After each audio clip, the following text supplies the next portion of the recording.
안녕하세요. 데이터 분석 준 전문가 ADSP의 이상미입니다. 이번 시간에는 통계에서 굉장히 중요한 내용인 것 같은데요. 상관 분석과 회귀 분석에 대해서 살펴보려고 합니다. 자, 이 부분은 워낙 문제가 많이 출제되는 중요한 부분이기 때문에 아주 꼼꼼하게 학습하실 필요가 있을 것 같습니다. 자, 우선 상관 분석부터 시작을 해보도록 하겠습니다. 이 상관 분석이라는 것은 상관 관계를 살펴볼 수 있는 분석 방식이 되겠는데요. 이 상관 관계라는 것이 인과관계와는 다르다는 거 우리 1과목에서도 공부를 했었습니다.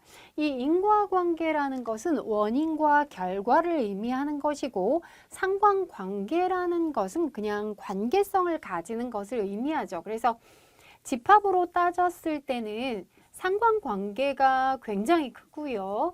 인과관계는 조금 작다는 것을 알 수가 있습니다.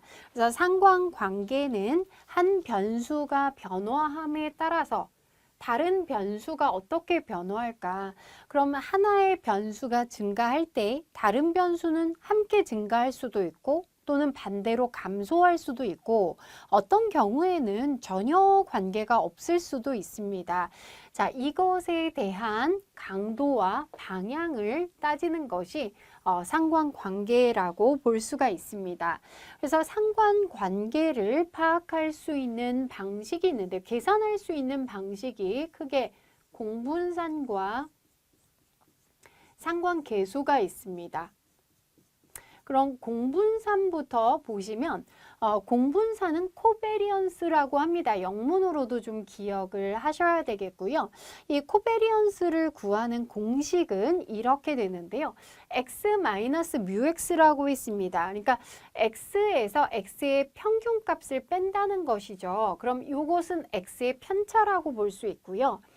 그 다음 요것은 y의 편차입니다. x의 편차와 y의 편차를 곱한 값의 기대값이 바로 코베리언스라고 할 수가 있는데요. 자, 이렇게 해서 나온 코베리언스 값의 부호가 양수일 경우에는 두 개의 변수가 같은 방향으로 움직인다는 것을 알 수 있습니다. 즉, 두 변수는 양의 방향성을 가지게 되고요. 그 다음에 공분산의 부호가 음수이면 두 변수는 음의 방향성을 가지게 됩니다. 근데 또 하나의 경우가 있죠. 두 개가 전혀 상관이 없는 경우에 즉 x와 y가 이럴 때 독립이라고 얘기하는데요. 독립일 때 코베리언스 값은 0이 되는 것을 알 수가 있습니다. 자, 그런데 이 공분산의 경우에는 두 확률 변수 x, y의 방향성을 알 수가 있죠. 함께 증가하는지 아니면 반대로 움직이는지 방향성을 알 수는 있지만 강도를 알 수는 없습니다. 자, 얼마나 큰 상관관계를 가지는지 그 값은 알 수가 없기 때문에 상관계수라는 것을 활용하게 됩니다.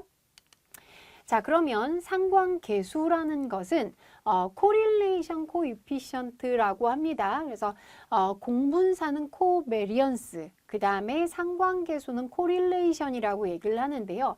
두 변수의 상관관계를 측정하는데 상관계수는 중요한 것은 R로 표시를 하는데요. 이 값은 -1에서 1까지의 값을 가지게 됩니다. 자, 반드시 이 안의 범위에서만 값을 가진다는 것이 특징이 되겠는데요.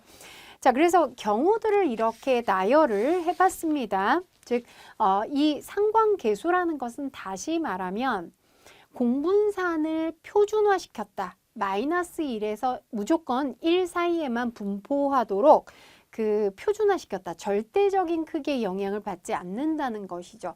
공분산의 경우에는 x값과 y값 중에서 예를 들어서 키와 몸무게가 있다. 그러면 키가 훨씬 큰 단위를 가지기 때문에 값이 커질 수밖에 없겠죠. 자, 그런 것들을 표준화시킨 것입니다. 절대적인 크기의 영향을 받지 않도록 표준화시킨 것이 바로 상관계수가 되겠는데요. 자, 그러면 상관계수의 값으로 한번 보시면 상관계수의 값은 절대값이 1에 가까울수록 상관관계가 크다고 볼 수 있습니다. 즉 R이 1인 경우에 보면 이런 그림을 산점도라고 얘기한다고 했고요. X와 Y의 상관관계를 쉽게 파악할 수가 있습니다. 자, 지금 보시면 X 값이 증가할 때 Y 값도 정확하게 증가하고 있습니다. 거의 선형으로 증가하고 있는데요. 이 경우에는 양의 상관관계가 아주 강하다고 볼 수가 있습니다.